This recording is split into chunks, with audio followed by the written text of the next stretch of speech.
Hey everybody, welcome back.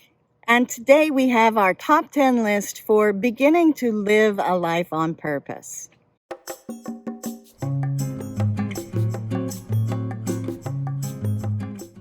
The first thing that we need to do when we want to start to live a life on purpose is to really know what our values are. We want to sift through all of the possibilities of all of the values that exist in the world and narrow them down to a maximum of 10 categories, and then use an evocative phrase or one of the values to represent each of those categories. The next thing we need to do is to narrow down our values to just a core 5. And we do that by creating imaginary trade-offs between the different values using imaginary scenarios. Something that comes into play when we're doing this is our beliefs. And so the third thing that we need to do is to examine what it is we truly believe. We formed our beliefs in childhood, and most of them came from outside of ourselves. And if we haven't done so already, as we mature, it becomes important to question the beliefs that we've picked up in our childhood and to determine what it is we truly believe. As we look at our beliefs, we realize that there are two kinds of beliefs. There are enabling beliefs that allow us to fulfill our potential and to live a fulfilling life.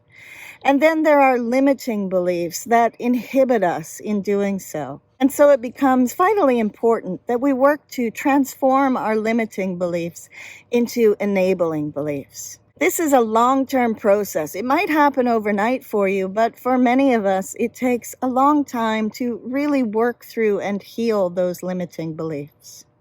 And if we've done all of this, then we've done a lot of self-development. But living a life on purpose is about action.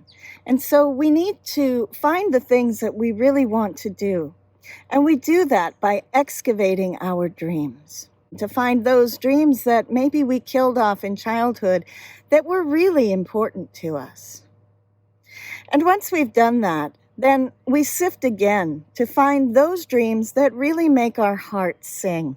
The dreams that if we got to the end of our life and we hadn't achieved, we would really be filled with regret. We want to find those dreams that really are part of who we are. Now, once we've found those dreams that really matter to us, we can begin to set goals and make a plan to achieve them. We need to develop habits like setting SMART goals, using time management, budgeting, and watching where we spend our emotional and mental energy. And at this time, when we're just coming out of a pandemic, in order to make sure that we don't fall into a habit of languishing instead of flourishing, we want to make sure that we set particularly small and achievable goals.